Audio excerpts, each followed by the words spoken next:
Malani do you care? Do you care? Malani do you care? Do you care? Malani do you care? Koroya kwa ikene ni kwenda torane nawe. Ni kwenda torane nawe. Ni kwenda torane nawe. Koroya kwa ikene ni kwenda hinyawara. Ni kwenda hinyawara. Ni kwenda hinyawara. Koroya kwa ikene kwena tiganu monene kumada honoka. Kwena tiganu monene kumada honoka. Kwena tiganu monene kumada honoka. Kwena tiganu monene. Kwena tiganu monene kumada honoka. Kwena tiganu monene kumada honoka. Kwena tiganu monene kumada honoka. Kwena tiganu monene koya ehoya ga kumada honoka. Koya nehoya ga kumada honoka. Koya nehoya ga kumada honoka. Kwena tiganu monene duraya kelegirira kumada honoka. Duraya kelegirira kumada honoka. Duraya kelegirira kumada honoka. Kwena tiganu monene. Kwena tiganu monene kumada honoka. Kwena tiganu monene kumada honoka. Kwena tiganu monene kumada honoka. Kwena tiganu monene nauira nedairo kumada honoka. Nauira nedairo kumada honoka. Nauira nedairo kumada honoka. Kwena tiganu monene. Kwena tiganu monene kumada honoka. Kwena tiganu monene kumada honoka. Kwena tiganu monene kumada honoka. Kwena tiganu monene.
Bye.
Ni siku ingine njema Bwana ametupa kuja katika nyumba yake tusikie kutoka kwake, na kama vile tunasema na tunaamini hakuna jambo muhimu kama hilo, kusikiliza neno la Mungu, kwa sababu Bwana Mungu ni yeye ameshikilia kila kitu.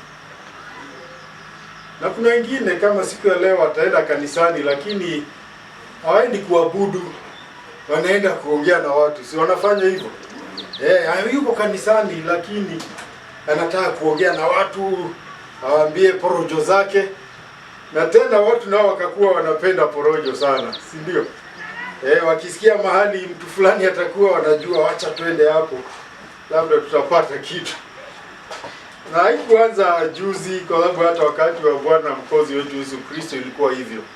Kuna wengine walijua hapo ukitoka hapo kwanza ikifika jioni mtapata kitu kabla mwende. Lakini Bwana akasema, Mwokozi wetu siku akasema kitu muhimu sio mkate tu mnapata, hapana. Muhimu ni neno hilo la uzima, na hilo ndilo tunakuja kutafuta. Siku ya leo tunaenda katika somo letu la 3, na kichwa cha somo ni kujazo. Nimesema ya kwamba tunakutana na watu wanasema wameokoka, lakini unakuta mambo mengine yale wanayo yamepita mipaka. Unashindwa, huyu anasema ameokoka, labda akifungua mdomo aanze kuongea yale maneno yanatoka, unashindwa, huyu mtu kweli anamjua Mungu? Rafiki yangu hapa anaitwa Gibson, akiwa hapa pilka akasikia mtu amechukua simu na anadanganyana ati sasa niko kwa mlima, tuma ili na mambo yako sawa, tuma ile pesa. Na kwanza amesema ngoja uone vile pesa inatengenezwa. Akapiga ati yuko mlimani, alikuwa mlima wa Kahumbu. Mlima wa Kahumbu huko mtauona nyinyi wageni, ni karibu na mahali inaishi. Watu huenda huko kumtafuta Mungu, ati yuko hapo na yuko hapa. Sasa nimefika mlimani, nimeongea na Mungu, sasa tuma ile kitu, jibu yako imepatikana. Lakini tunataka kuona ukijazwa na Mungu utakuwa mtu wa aina gani, na mbona ujaze? Waefeso mlango wa 3. Hebu tuone kitu cha kwanza, jambo la kwanza, kitu kinaitwa kipindi. Mstari wa kwanza na wa pili.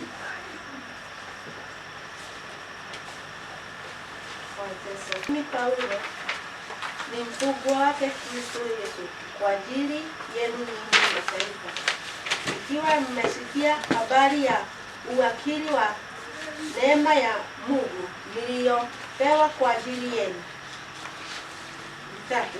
2. Asante. Hati sasa huyu mtume Paulo, na ni ajabu, yeye hasemi mimi reverend ama mimi apostle, si ndio wanapenda majina hayo. Mimi wengine wanaitwa nabii, mimi nabii fulani. Na nakumbuka siku moja tulikuwa huko kunaitwa Donga mazishi, nabii akasema mimi nabii fulani. Tumeenda mazishi, umesikia? Akasema huyu bwana amezikwa hapa, tulikuwa na yeye jana, nilikuwa kwenye huo mlima unaitwa Kahumbu. Na akakuja tukakuwa na yeye tukaimba huo wimbo. Kwanza alituimbia wimbo akisema huo wimbo ndio tulikuwa tunaimba na huyo. Na amesema msijali, yuko sawa. Ni ajabu. Lakini naye yule alikuwa anaongoza ibada akasema hapana. Neno la Mungu linasema mtu akienda huko harudi, na hakuna mtu anakutana na yeye. Hiyo ndio Biblia inasema. Lakini tunasikia nabii amesema yeye akienda huko mtu amekufa ataimba na yeye nyimbo, alafu atumane watu wapewe ujumbe. Yeye anasema yeye ni mfungwa. Si unasikia ni nabii? Na ni si nabii, ni mtume, lakini anasema mfungwa. Mfungwa, sijui kama kuna mtu hapa ambaye kufungwa. Mimi nimefungwa, lakini si gerezani. Nimefungwa kama vile niliwaambia wakati mwaka uliopita nilikuwa Tanzania, siku kadhaa nilikuwa nimefungwa. Na katika kufungwa kwangu nilikuwa sina haki, kwa sababu kila asubuhi nilikuwa nachukuliwa napelekwa afisi fulani, jioni narudishwa kituo cha polisi. Ukitoka unapoa vitu vyako, una kitambulisho, lakini ukiwa pale ndani kila kitu unatoa. Hata hizi bangili zangu unatoa usiende nazo. Yaani mfungwa ni mtu ambaye amekaa hana haki. Haki zake zimesitishwa kwa muda. Unapata tu haki ile ya lazima, kwa sababu kulikuwa na choo unaweza kujisaidia, kulikuwa na maji ukitaka kuoga.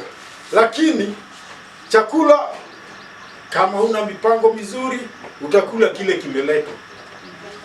Sisi kwa bahati, si bahati, ni baraka za Mungu, ule mchungaji tulifungwa naye alijulikana hapo.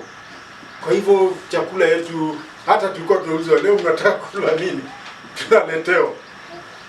Siku moja nikaona kile chakula hao watu wanakula, sijui ni kama kabeji imechemshwa na ugali. Watu wakija hapo inakuwa ni kama vita wakipigania. Sasa yeye anasema yeye ni mfungwa, yeye ni mfungwa wa Kristo Yesu, amefungwa na Kristo Yesu. Kusema ya nini?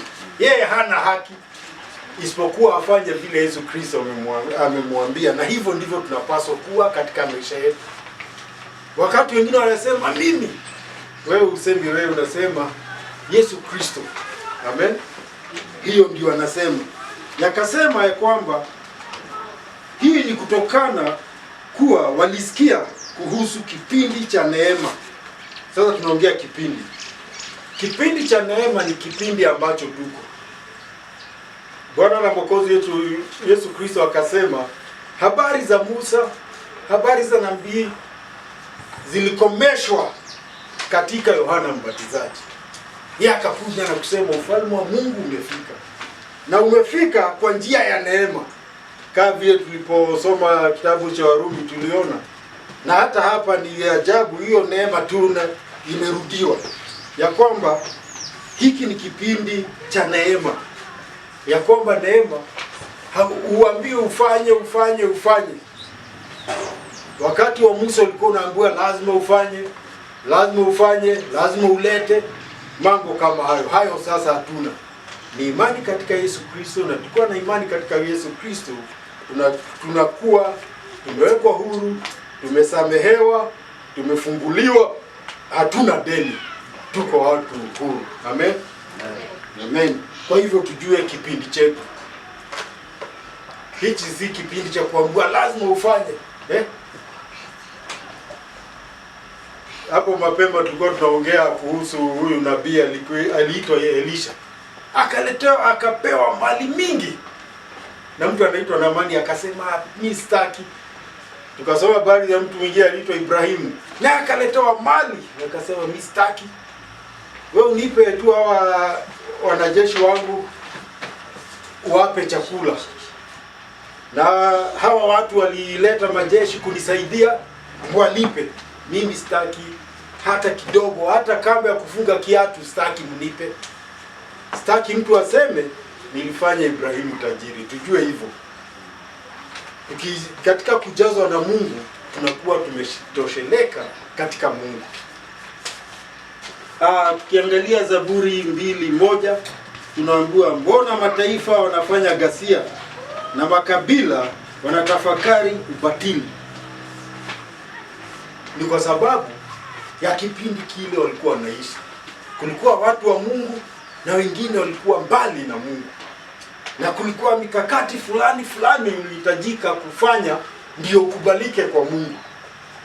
Tukaona Naamani bila hiyo mikakati Mungu akaonyesha ni Mungu, kwa sababu Naamani yeye alisema mimi sitaabudu miungu mingine isipokuwa huyu Mungu. Na tunakumbuka hata mrembo mmoja aliitwa nani? Aliitwa Ruthu, si ndio? Akasema Moabu, akasema mimi Mungu wako atakuwa nini? Mungu wako. Hivyo ndio sasa kipindi ndicho hicho. Watu wote wamefunguliwa. Kwa hivyo sasa si unasikia wanasema mataifa, wanasema makabila. Sasa hakuna mataifa, hakuna makabila katika Yesu Kristo tumekuwa ndugu na dada. Hakuna mipaka kwa ibada na katika mambo yote. Katika Yohana 1:11 tunaambiwa alikuja kwake, wala walio wake hawakumpokea. Yesu Kristo akilikuja kwake. Ni kama mimi niende kule kwangu nibishe nikatai kufunguliwa. Sikienda kwako wewe unajua wadani. Ukienda wewe ukute gate imefungwa wewe ati nini? Sasa hiyo Yesu Kristo ndio walimkataa. Lakini sisi kwa kumkubali ni wake. Amen. Jambo la pili, tunaambiwa kitu kinaitwa fumbo. Si tunajua maana ya fumbo ama siri? Ni kitu ambacho tukifikiri tunashindwa kuelewa.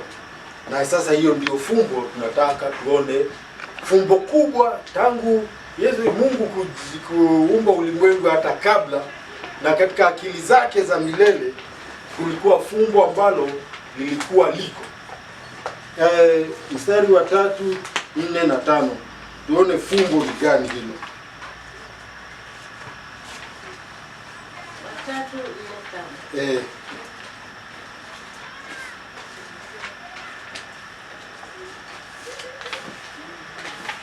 Kwa hayo mnayasomapo mtaweza kutambua ufahamu wangu katika siri yake Kristo. Siri hiyo hawakujulishwa wanadamu katika vizazi vingine, kama walivyofunuliwa mitume wake watakatifu na manabii zamani hizi katika Roho. 6. Ya kwamba mataifa ni warithi pamoja mpaka 5. Asante. Fumbo hili anasema ya kwamba ufunuo yeye alipokea ufunuo kutoka kwa Mungu.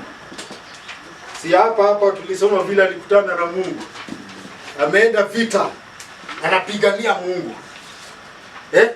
Na kuna dini fulani imekuja, watu wanasema Yesu anawatafuta. Na sasa amepanga na amepewa mpaka idhini na makuhani na watawala wa Wayahudi, enda uwasake hao wanaitwa Wakristo. Anaelekea Dameski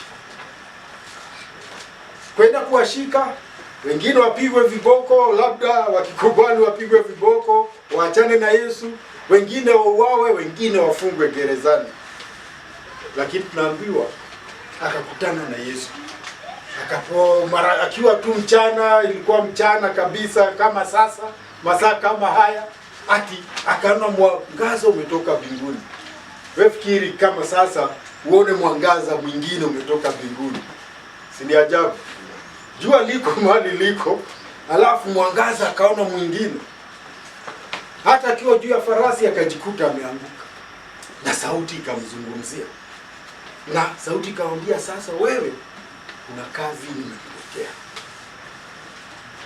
Sasa ndio anasema alifunguliwa hivyo, ya kwamba wewe utaenda kwa hao watu wanaitwa mataifa na utawaambia kipindi ni hiki cha neema, watu wote wamekubalika. Hakuna utaratibu wa Kiyahudi, hakuna amri za Musa, hakuna sheria za Kiisraeli. Hapana. Sasa ni mtu tu awe na imani, amkubali Yesu Kristo ya kwamba ndiye Mwokozi, yeye ndiye mkombozi, yeye ndiye Mungu pamoja nasi, yeye ndiye Immanueli, na mambo yote yanakuwa yamekubalika na yamepita.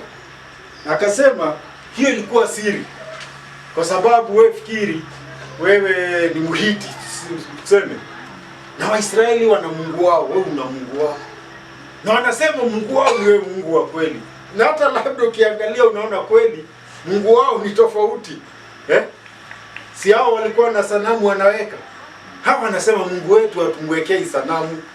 Yeye yuko katika kila mahali, yuko hata hana mfano tunaweza kumtengenezea. Sinakumbuka Mtume Paulo akiwa huko Athene, alienda akaenda kila mahali sanamu. Akiangalia hii ni sanamu ya Mungu wa mwezi,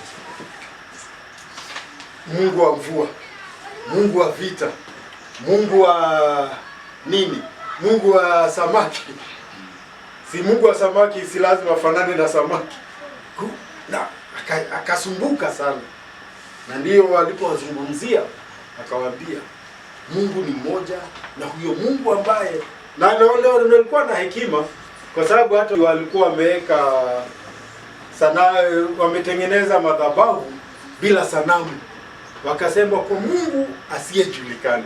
Kaambia huyo Mungu asiyejulikana, walikuwa na hekima wakaona labda kuna Mungu mmoja tunakosea, hata yeye akajengewa madhabahu, wakasema kwa Mungu madhabahu tusiyemjua, akasema huyo Mungu tusiyemjua ndiye huyo Adamu. Huyo Mungu ndiye nimekuja kuwahubiria. Na huyo Mungu ni kweli, sisi tunasema huyo Mungu hatujui umbo lake. Ni Mungu ambaye amesimamia mambo yote, yuko juu ya mambo yote. Kwa hivyo hata nyinyi wenyewe mlikuwa mnasema hivyo, kwa sababu hao Wayunani walikuwa wanasema ati kuna Mungu ambaye alituumba. Wacha huyo wa vita, si wa vita, ni Mungu tu wa vita. Sasa kuna Mungu huyo, akasema huyo Mungu ndiye nimekuja kuambia habari zake. Ni Mungu ambaye hana umbo unaweza kutengeneza sanamu, lakini kila wakati anakumbuka watu kwa sababu anatumia mvua. Juzi tumepata mvua tukafurahi. Kuna wakati tulipata mvua iko nyingi tukakuwa na wasiwasi. Tunaomba Mungu, kama Mungu angetutumia tu mvua kidogo, na Mungu akatusikia akatutumia mvua. Sasa simeona hapa, si wakati mwingine haya mahindi yalikuwa yanaonekana yamechoka sana, lakini sasa ukiangalia kasema huyo ndiye Mungu. Lakini sasa fungo ni hili ya kwamba huyo Mungu wa Waisraeli atanyosha mikono awakumbatie wote. Sasa aseme mimi Mungu wa kweli, na haya ndiyo ambayo nawaambia, na nimekuja nataka wote muwe watu wangu. Na akasema yeye kabla ya vizazi vya kwanza ilikuwa ni fungo, lakini sasa amefunguliwa ya kwamba wa mataifa wanaweza kuwa warithi wenza, ya kwamba wa mataifa sasa si wa mataifa. Si hata sisi wa Kikuyu tulikuwa tunasema dorere usho na mororere, hiyo ni mtu si wetu, si ndio? Lakini sasa hakuna ndorere kwa katika Yesu Kristo, wote ni watu wa moja, na tukaambiwa kwamba ni warithi wa mwili mmoja na ni washiriki wa ahadi katika Kristo Yesu. Ahadi zile zote zimetolewa. Mimi niko na haki, mimi si Myahudi lakini niko na haki. Na tunaambiwa kwamba hiyo ndiyo Injili. Mtume Paulo alikuwa akasema mimi ni mhudumu wa hiyo Injili. Lakini nimekuta wahubiri wengi wanapenda sana Agano la Kale. Anasema ni Yesu Kristo anahubiri, lakini anakuambia vile Musa alisema, vile nani alisema. Na hasa ukifuata yale mambo mengi wanafuata ni mambo ya vitu. Ulikuwa lazima ukifanywa hivi utoe, na anakusomea maandiko. Lakini Yesu Kristo katika maisha yake, ni wakati gani tuliona amechukua sadaka? Si tulisoma Injili yote vizuri? Kuna mahali ama nilirukiria? Si tulisoma kila Injili, kila sehemu, tukaona Yesu Kristo yeye hapo hakuna mahali alichukua sadaka. Na zaidi ya yeye kukosa kuchukua sadaka, hata akasema ya kwamba uongozi wa hapa duniani watu wanataka watumikiwe, lakini yeye amekuja kutumika na kuja kuwa fidia, kulipia wanadamu wote, na akafanya hivyo. Simesikia mrembo wangu anasema ni ameokoka. Kwa sababu amefanya nini? Deni yake amelipiwa. Kwa hivyo ndio tunasema hapa ya kwamba ni kipawa hiki. Mungu akasema sasa basi, si mfanye muende mlima fulani, muende Hapana. Sasa vile mahali mtu yuko asikie injili, akubali hiyo injili, amekubalika. Kwa sababu ni kipawa na utendaji mahususi wa nguvu za Bwana Mungu. Wanaona nguvu za Bwana Mungu kwa sababu Bwana Mungu akiingia katika maisha yetu anatubadilisha na tunakuwa na mwelekeo mpya, tunakuwa na mtazamo mpya, tunakuwa na tumaini jipya. Amen. Funzo tunaona katika Yeremia 32:27. Tazama mimi ni Bwana Mungu, Bwana Mungu wa wote wenye mwili. Je, kuna neno gumu lolote nisiloweza? Si Waisraeli walijua ndio watu wa Mungu, na hata wakaita wengine watu wa mataifa. Lakini hapa Mungu kupitia nabii wake, pia tumeambiwa kupitia manabii wake alikuwa ameweka hilo fumbo, lakini manabii wake walijua, akasema mimi ni Mungu huyo, Mungu juu ya wote walio na mwili, yaani watu wote ni wangu. Kwa hivyo ni nini ngumu mimi kufanya na watu wangu? Yohana 1:12 tunasoma ya kwamba bali wote waliompokea aliwapa uwezo wa kufanyika watoto wa Bwana Mungu, ndio wale waliaminio jina lake. Tumeambiwa alikuja kwa wake wakamkataa. Si watu wake ndio walisema sulubiwe. Si walisema afadhali tupewe ule mwizi wetu. Kama vile sisi hata hapa si tumeshika hiyo mwizi wetu. Kama ni mwizi anatuibia ni sawa. Lakini wanasahau kwamba huyo mwizi wenu si ati anaiba pesa ya serikali. Anaiba pesa yenu. Unajua si tunajua serikali ina pesa. Serikali hakuna pesa inazo. Ni wananchi ndio wanaipatia pesa. Lakini wewe ukiibiwa unaambiwa, na ni ajabu wakati wa kampeni si tayari zimeanza. Utakuta wakati zitachacha hata kanisani unakuta watu hawako. Kwa sababu walisikia wadani atakuwa Gakoyo. Watu wote wako kama leo wako keno. Kwa sababu anajua pesa inaingia. Ujinga.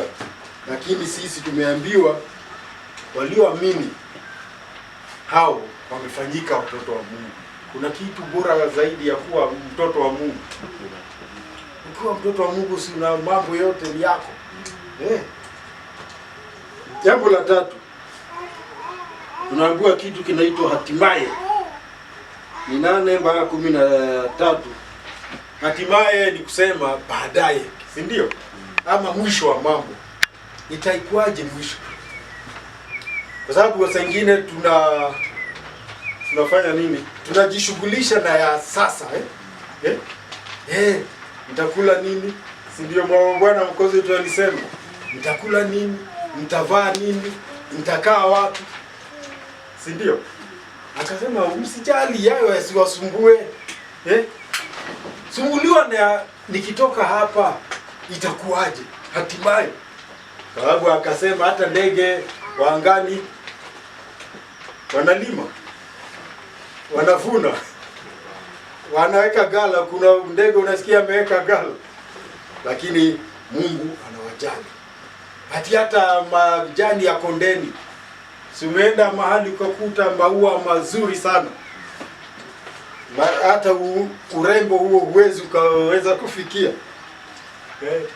Sinakumbuka tulipokuwa na sherehe tulijaribu kupamba kanisa letu la Wanganga, si ndio? Lakini kama tungekuwa na pesa tungelipamba vizuri. Lakini baadaye sinaisha. Lakini yale tunangoja ni ya milele. Hiyo ndio tunapaswa kuamini hilo jina. Basi hatimaye ni nini? Tusomee mstari tafadhali wa 8, 9 na 10. Mstari wa 8, 9 na 10. Hatimaye mwishowe ni nini? Ni nini hiyo inatusukuma? Mimi niliye mdogo kuliko yeye aliye mdogo wa watakatifu wote, nalipewa neema hii ya kuwahubiri mataifa utajiri wake Kristo usiopimika. Hapo 8, 9, 10. kuagaza watu wote wajue habari za madaraka ya siri hiyo, ambayo tangu zamani zote ilisitirika katika Mungu aliyeviumba vitu vyote, ili sasa kwa njia ya kanisa hekima ya Mungu iliyo ya namna nyingi ijulikane na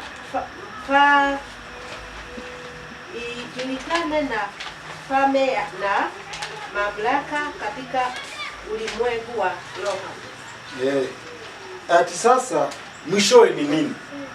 Katika haya mambo yote, Mungu kumuumba mwanadamu na hayo yote, Mungu alikuwa anakusudia nini? Hatimaye angetaka iwe aje? Aseme sasa. Unajua Mungu tunaambiwa siku ya saba alipumzika, si ndio? Alichoka sana? Hapana.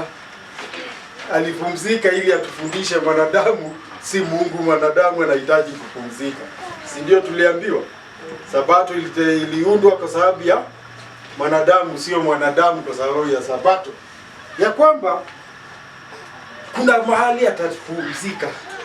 Kama mtaelewa vile nasema, aseme sasa mambo yako shwari vile nilikuwa nataka. Tukaanza na Adamu sijui alikaa siku ngapi akaanguka. Sasa kurejesha huyo mwanadamu afike mahali Mungu alimkusudia hatimaye, ndio sasa tunaona ya kwamba tangu mwanzo wa nyakati ilikuwa imefichika ndani ya Bwana Mungu. Mungu alikuwa ameweka, na kile jambo lilikuwa limefichika ni hili ya kwamba Bwana Mungu aliumba vitu vyote kupitia Yesu Kristo. Si Yesu Kristo alitokea tu huko kunaitwa Bethlehem, si ndio? Kama mtoto mdogo Lakini haukuwa mwanzo wake. Hiyo tu ilikuwa kuchukua mwili. Sio ni moja yale mambo tunasema hiyo hatutaki kuelezwa zaidi. Tumekubali ni ukweli ya kwamba Mungu alikuwa mwanadamu. Lakini tunaambiwa ya kwamba yote ambayo yameonekana na yamefanyika na yalifanyika katika Yesu. Tukasoma tulipokuwa tunaangalia kitabu cha Ibrania kwamba Mungu alisema, huyu wewe ni wewe mwanangu wa pekee ambaye siku ya leo nimekuzaa. Watu wengine wanashangaa. Na hata wengine wanakataa sasa Mungu hawezi akazaa. Sasa huyo Mungu wewe unamwekea vikwazo wewe mwanadamu. Si ni Mungu kweli? Unaelewa huyo Mungu ni Mungu aina gani? Wewe unaweza Mungu hawezi akafanya hivi. Nilisikia story moja, ni bishop moja ambaye ilikuwa harusi akasema vile kuna watu walikuwa wanafanya harusi. Akasema mimi naamini tukioana vitu vitano. Kwanza niolewe na mwanaume mmoja. Sawa? Tuwe na gari mbili. Nyumba ina vyumba vingapi? Bedroom 3. Na amesema hiyo ndio mimi naamini lazima itakuwa. Ya 4 ilikuwa nini 4? Tuwe na nini? Tuwe na ya pili, tuwe nyumba yangu tutajenga nyumba kwa plot ya ekari 2. Na nyumba watoto sijui akasema 3. Vyumba 4, bedroom 4, ya 5 sikumbuki. Alafu ati hiyo askofu akamuuliza, na je isipokuwa hivyo? Akasema mimi Mungu wangu unasikia vile imekuwa? Ati Mungu wangu atafanya vile mimi nimetaka vile naamini. Hapana, hiyo ndio tunaambiwa kwamba katika Yesu Kristo mambo yote yalifanyika. Aliumba vitu vyote hivyo. na ya kwamba kusudi lake hakuumba tu ati ajifurahishe, ni ya kwamba kanisa, na tukasema kanisa si hili jengo, kanisa ni wale watu wako ndani, wale Mungu anaishi ndani yao. Si tulisema Mungu alitaka afanye maskani ndani yetu, awe ndani yetu. Sasa akiwa ndani yetu ndio kanisa, ya kwamba baadaye Mungu atadhihirisha kanisa katika falme zote za huko juu, ulimwengu wa roho, aseme mnamuona huyu ni Yesu, na hili ndilo kanisa, huu ndio mwili wangu. Hiyo tu ndio Mungu hatimaye anataka kudhibitisha na kudhihirisha hekima nyingi, na akifanya hivyo atakuwa akidhihirisha hekima nyingi zake. Kwa hivyo Mungu wetu hatuwezi tukampimia akili, hata mambo yake hatuwezi tukakaa. Hata wale wana theolojia wanafika mahali hata ukimuuliza swali anasema hiyo mimi siwezi nikajibu. Mungu mwenyewe tu ndiye, na ni kweli tunaambiwa kwamba tukifika mbinguni mambo yote yatakuwa wazi na tutapata kuelewa hivyo. Kwa hivyo Yesu Kristo basi ndio umilele. Yesu Kristo katika maisha yetu anatuleta katika maisha ya umilele, na yeye ndiyo hakikisho letu ya kwamba kuna umilele. Na ndio sababu hata katika kaburi hakukaa kwenye kaburi, alifufuka, na sasa anaishi milele, na sisi pia tutapata nafasi hiyo ya kuwa na yeye milele. Basi ndani yake tuna ujasiri na kuingia kwa ukamavu kupitia imani ndani yetu, ya kwamba huo uhusiano sisi hatuogopi kuingia. Kwa nini hatuogopi?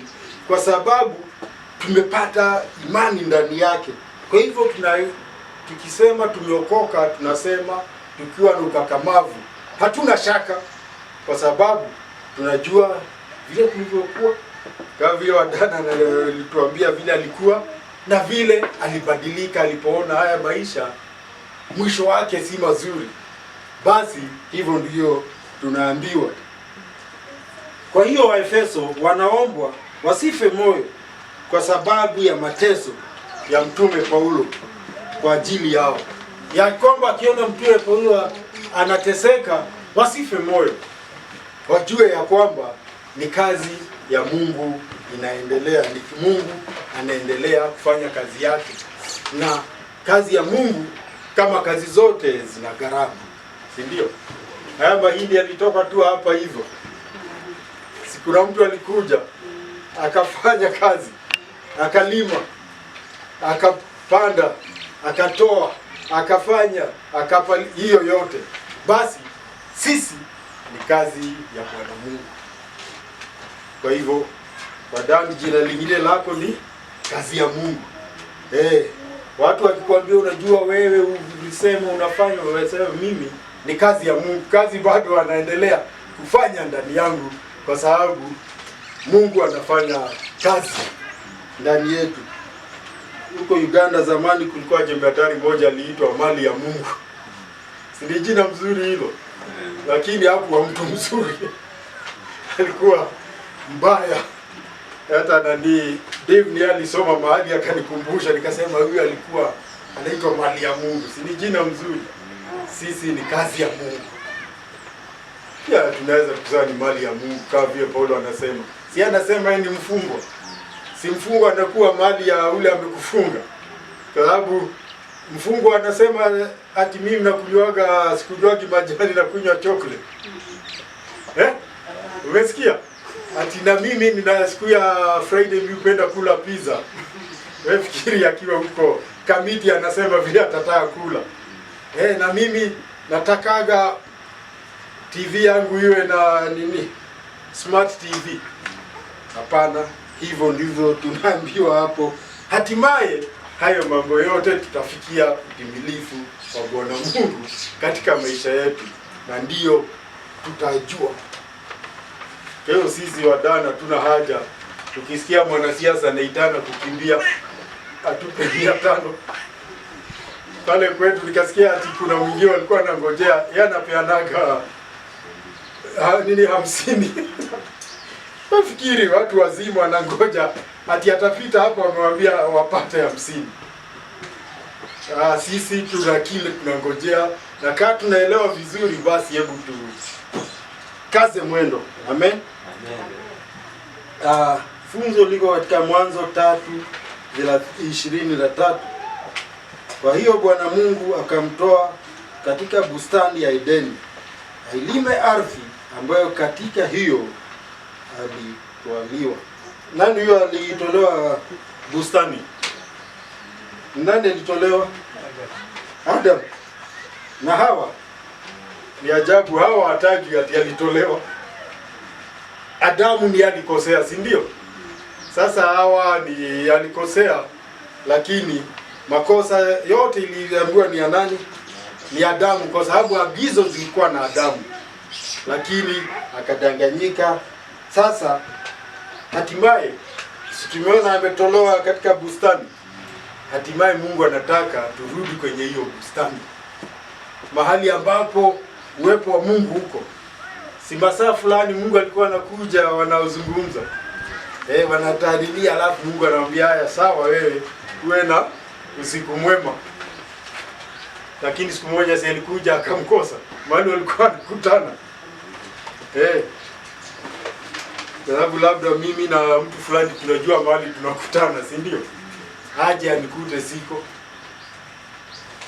Adamu, uko wapi? Basi anataka hiyo ikwishe. Na katika Henoko tuliona vile walipelekana na Mungu, ya kwamba Henoko siku moja akatoweka, Mungu akamchukua akamwambia, wewe wacha sasa tuende huko kwangu. Na mpaka leo Henoko acharudi. Yohana 3:12. Ikiwa nimewaambia mambo ya duniani wala hamsadiki, mtasadiki wapi niwaambiapo mambo ya mbinguni? Yohana 3. Yohana 3 ni maneno ya Bwana Yesu Kristo. Alikuwa anazungumza na nani? Yohana 3. Ataniambia. Yohana 3:16 mnajua? Walikuwa wanazungumza na mtu anaitwa Nikodemo. Akamwambia lazima uzaliwe mara ya pili. Niliwaambia huo ujumbe nilisikia kama mwaka wa 62 hapo. Nilikuwa nimeenda katika ibada ya Wakorino huko Kariakoo. Sasa nikasikiliza ati hivyo ndivyo aliuliza. Atambua wewe na kuambia mambo ya duniani. Na sasa unashangaa ati mtu atarudi aje kwa tumbo. Je, nikikwambia mambo ya mbinguni? Yesu Kristo alikuja kutuambia mambo ya mbinguni, ya kwamba siku moja tutarudi kwenye bustani, na njia kurudi kwenye bustani ni katika Yesu Kristo. Amen. Basi si tumesikia? Tumeelewa? Kuna kitu kinaitwa mwitikio. Mwitikio Wakikuyu wanasumbuka kwa sababu Mkikuyu atasema kukubali, atasema nikaitikia, si ndio? Wewe hutaki kuitikia? Hapana. Kuitikia kwa Kiswahili ni vile unajibu hali. Ndio sasa mwitikio. Si kuitikia ya kukubali. Mwitikio ni kama nikija nikwambie wadani, Bwana Yesu asifiwe. Unaitika tayari umeitikia, hiyo ndio mwitikio, vile unajibu. Na hata nikikwambia wadani we mjinga, sikuna vile utaitikia kama Mkristo. Kama wewe si Mkristo sitaniambia hata wewe ni mjinga zaidi. Nikasikia siku moja jioni ati huko upande wa Limuru bado kuna punda wengi. Sasa ati sijui ilikuwa mama fulani ama mwanaume anaendesha gari polepole na kuna mwingine anataka kumpita. Sasa huyu akijaribu kupita, huyu anarudi upande huu. Sasa ikafika mahali akaona nafasi. Sasa alipopita akaambia huyo mtu, huyo mtu amepita, akamwambia punda. Na akamwambia hata wewe punda. Kidogo kwenda kagonga punda, huyo amepita. Kumbe alikuwa anaambiwa ni punda iko mbele ndio. Lakini alisikia ameitwa punda. Sasa alienda kagonga punda.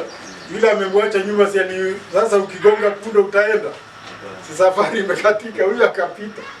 Kwa hivyo ukiitwa punda, labda unaambiwa iko punda. Usiite mtu na yeye punda. Sasa tutaitikiaje ukweli huu? Tutaitikia kwa kitu kimoja kinaitwa ujazo. Tumesoma hapo kujazwa. Ujazo. 14, 15, 16 tafadhali. Tuone ni nini hiyo. Tutaitikia kwa kujazwa nini? Ujazo. Tunasema 14. 14, 15, 16. Hapo tu Efeso 5. Wapo tuko tu Efeso Kiingia Efeso usibanduke, hatuendi kwingine. Hapana, 14 hatujafika. Okay. Kwa hiyo nampigia Baba magoti, ambaye kwa jina lake ubaba wote wa mbinguni na wa duniani unaitwa.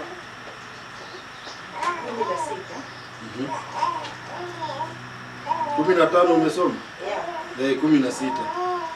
Awajalieni kwa kadiri ya utajiri wa utukufu wake kufanywa imara kwa nguvu kwa kazi ya Roho wake katika utu wa ndani. Sasa Mtume Paulo, si umesikia ameeleza mambo ya ajabu? Basi yeye mwenyewe katika kueleza hiyo anaitikia, anasema hivi, ati anaonyesha kumstahi ama kumheshimu Mungu sana. Kwa hayo anasema ya kwamba Bwana Mungu Baba wa Bwana wetu Yesu Kristo, anaona tu hayo mambo ni ajabu, kwa sababu tumeambiwa kutokana naye familia yote ya mbinguni na duniani hupata jina. Si tunasikia watu wanaitwa malaika? Tumesikia watu wanaitwa wanadamu. Wanadamu si aina tofauti. Mchina ana macho mangapi? Na Mrusi ana miguu mingapi? Kuna mwingine kwa sababu ni wa taifa fulani ana jicho moja hapa. Sasa kulikuwa bwana mmoja, ni mtu alikuwa anafanya mchezo, alikuwa na jicho moja. Sasa alikuwa anatuchekesha, anasema huyo mtu ati alikuangalia na hilo jicho moja unasikiliza vile anasema, lakini ati jicho lake lilikuwa hapa katikati. Umewahi kuona mtu ana jicho hapa katikati? Tulikuwa tunaambiwa kuna hao wanaitwa si hao yao marimo kwa wanaitwa aje na Kiswahili? Majitu. Wanaitwa mazimwi. Ni mazimwi. Hata kulikuwa mmoja nisikia aliitwa Irimo Rea Nyakodo. Tulikuwa hiyo ni story. Ushakutana na mmoja? Mimi nimelikutana nao. Kwa sababu usiku ukitembea utawaona, kwa sababu akili zako utaangalia hata uone mtu bali hakuna mtu. Sasa hiyo ilikuwa hekaya kazi zile za Abunwasi. Watu wote si wanafanana. Ukisema mtu huwezi kuona mtu hayuko na pembe, kwa sababu jina mtu ni la watu wote. Si hata ng'ombe wote wamefanana. Wengine ni wakubwa, wengine ni wadogo hivyo. Na tunaambiwa duniani na hata vitu vyote vile viko mbinguni vinaitwa jina, vimetokana na yeye. Ya kwamba ni aliviumba, na akasema, si tunasoma ati akaumba nyota.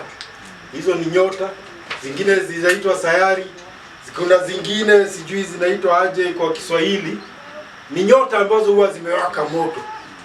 Simeziona usiku moja imeenda kabisa, inaenda ikichomeka. Ni maajabu ya Mungu. Sasa akasema Mungu kama huyo, anasema yeye anasikia tu kumnyenyekea, kwa sababu ya kwamba huyo basi Mungu kama huyo tunapaswa kwa kadiri ama kipimo cha utajiri wake na utukufu atutie nguvu. Tumwombe atutie nguvu kwa uwezo kupitia Roho wake katika utu wa ndani, si mtu wa nje, mtu wa ndani na utu wa ndani. Kwa sababu mtu habadiliki nje. Nje si wanabadilika na mtu anafanana vile anataka. Lakini je, ndani? Tukisema mtu fulani ni nje tunaongea ama ndani? Kama ujinga wa mtu unakuwa wapi? Unakuwa kwa uso. Si hata unaweza ukaona mtu mrembo sana, anapendeza, akiongea useme na huyo mtu kwani ni mjinga namna gani? Si ndio? Kwa sababu mtu yuko ndani. Sasa tunaambiwa mtu wa ndani huyo ahudumiwe, kwamba Kristo Yesu akae mioyoni mwetu kupitia imani. Hati ndani yetu huyo mtu wa ndani wawe wako na Yesu ndani yako, ndani yangu, ili sisi tukiwa kama mizizi na msingi katika upendo. Upendo ni lazima tuwe nao, kwa sababu usimeambiwa Mungu ni upendo. Basi kama yuko ndani yetu, utaongea mambo ya mtu fulani, huyo alifanya, nilisikia wadani mke wake alimpiga, utasema hiyo kama unampenda? Sasa ndio tunaambiwa mtu wa ndani. Tuombe Mungu mtu wa ndani, tupewe nguvu hizo. Mungu katika utukufu wake azungumze na mtu wa ndani, atubadilishe ili tuwe na mizizi katika upendo, tuwe tunapendana sote, tuweze kufahamu alivyo Bwana Mungu, tuweze kufahamu vile Bwana Mungu alivyo. Tunaambiwa kwa upana wake, urefu wake, kina chake na kipimo. Kwa upana, urefu, kina na kipimo. Juu, urefu ameenda juu mpaka wapi? Na akisimama anasimama na kimo kigani? Tukijua hivyo, Mungu akiwa ndani yetu, nawe atakuwa kimo kile anataka kuwa ndani yetu, tutakuwa watu tumefunguliwa mambo yote na tunafurahia yote mazuri. Tunakumbuka kina Petro akipigwa viboko na Paulo akipigwa viboko, na anasema ni mzuri hivyo viboko tumepigwa kwa sababu ya huyu Mungu, kwa sababu kuna siku ni ametutuma na kuna siku atatulipa. Amen. Tujue Mungu huyo, upana wake, tutafute kujua upana wake ni mambo gani. Si upana wa kitu, ni mambo yale inategemea yale mambo yako ndani yake. Si mtungi tunaangaliaga hivyo.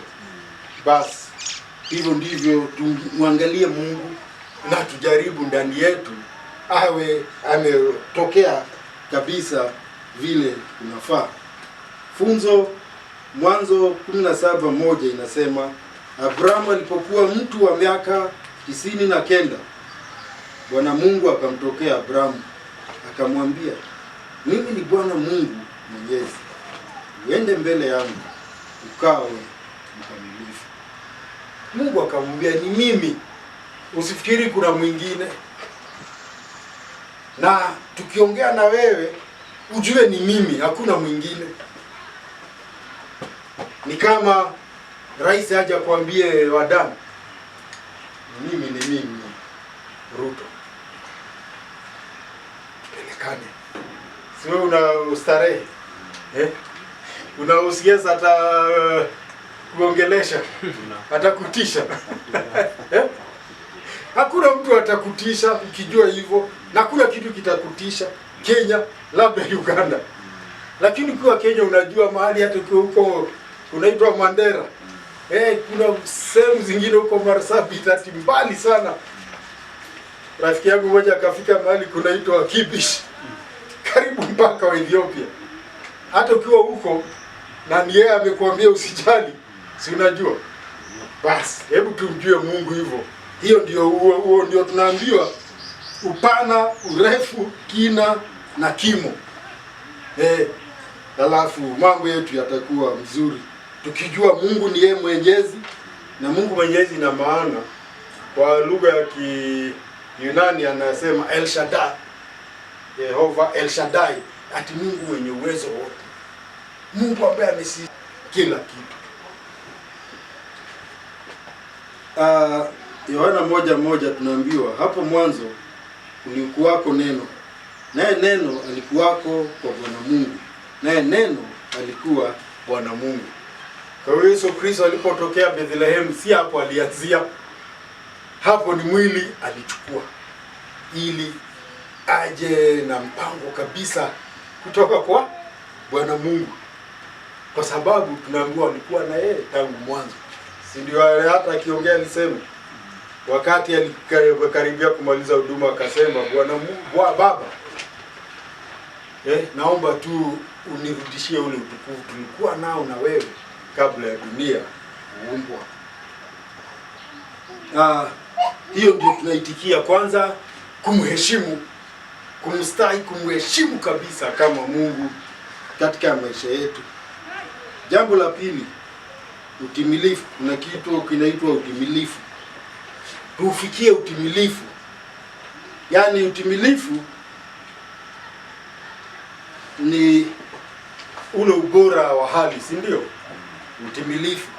Biblia inasema katika utimilifu wa wakati ulikuwa sawa.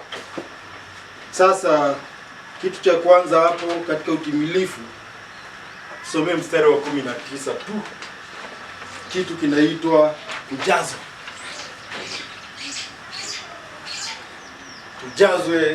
Kujazwa ni nini? Peke yake kujazwa. Na kujua upendo wake Kristo upitao ufahamu wa kwa jinsi ulivyo mwingi, mpate kutimilika kwa utimilifu wote wa Mungu. Basi tungejua tu upendo wa Yesu Kristo. Tungejua vile Yesu Kristo anatupenda. Na tukijua hata hatuwezi, upendo huo hata unapita ufahamu. Hata huwezi ukaelewa ametupenda namna gani. Si hata Mtume Paulo alikuwa mfano mzuri. Yeye ameua watu, hata Stefano akiuawa amesimama hapo. Lakini Mungu akamwangalia. Hata wengine wabaya kuliko. Si unakumbuka bwana mmoja aliitwa Manase? Yati Manase alikuwa mbaya kabisa, kupindukia ubaya. Hata akashinda, ni kama alikuwa anapima ashinde wengine wote. Akashinda wote walikuwa wabaya. Lakini tunaambiwa Manase alifika mahali akamuomba Mungu. Mungu akamwambia sawa. Na akamsamehe. Basi tujue hivyo, Mungu anatusamehe hivyo.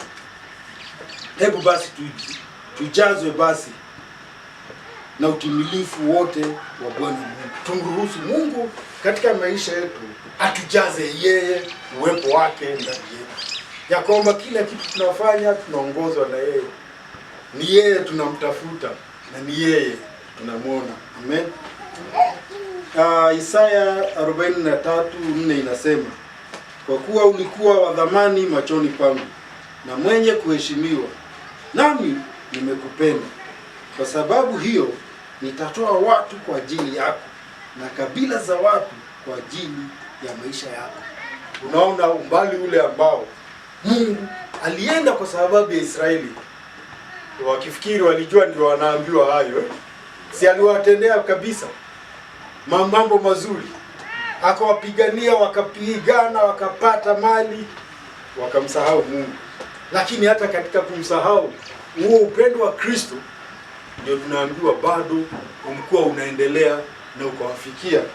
Ndio tunaambiwa ya kwamba kwa sababu hiyo nitatoa watu kwa ajili yako na kabila za watu kwa ajili ya maisha yako. Ya kwamba Mungu atasimama na sisi na atatukinga na yote kwa sababu nilikupenda, nilikuheshimu. Mungu anatupenda, anatuheshimu kama kiumbe chake na atafanya hayo. Katika Yohana 1:4 tunaambiwa ndani yake ndimo uliokuwa uzima, nao ule uzima ulikuwa nuru ya watu. Yohana 1:4. Ya kwamba alipokuja ndani yake kulikuwa uzima. Mtu yeyote alikutana naye na kumtambua alipata uzima.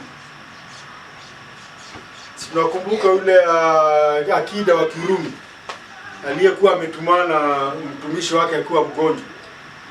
Yeye akasema, mimi sistahili uje kwangu. Mamlaka yako na huduma yako sistahili. Akasema, hata tafadhali, hata usije kwangu. Sitaruhusu uje kwangu kwa sababu sistahili. Washiko, mhubiri wa leo akisikia anaitwa kwa Ruto si atakimbia kula kiri. Huyo akida Yesu ana haja, anataka yeye kwenda, anaambia usikuje wewe, mkubwa sana kuja kwangu. Sitaki kupoteza wakati wako, tuma tu neno. Ukituma neno inatosha. Hebu tumwamini Mungu hivyo. Amen. Amen. Hiyo ndio kuitikia, tumwamini Mungu hivyo. Jambo la pili kwa kuitikia kwetu, mwitikio wetu 20 na 21. Upendo huu tutaitikia namna gani? Nimesema tujazwe 20:21.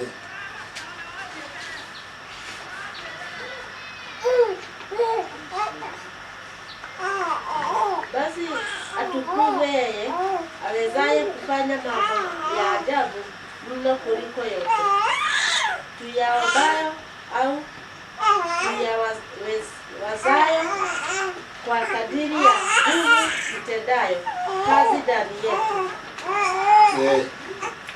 Asante. Ati anasema Bwana Mungu anaweza kufanya kuzidi si labda wewe unatafuta, unaomba Mungu upate nduthi tuseme, ati Mungu anaweza kukupatia kuzidi nduthi tele kile atakupatia kupita yote tuombayo au kuwaza. Ya kwamba hata tukiomba Mungu anaweza kufanya zaidi na azidishe na tele ya vile sisi tunaomba.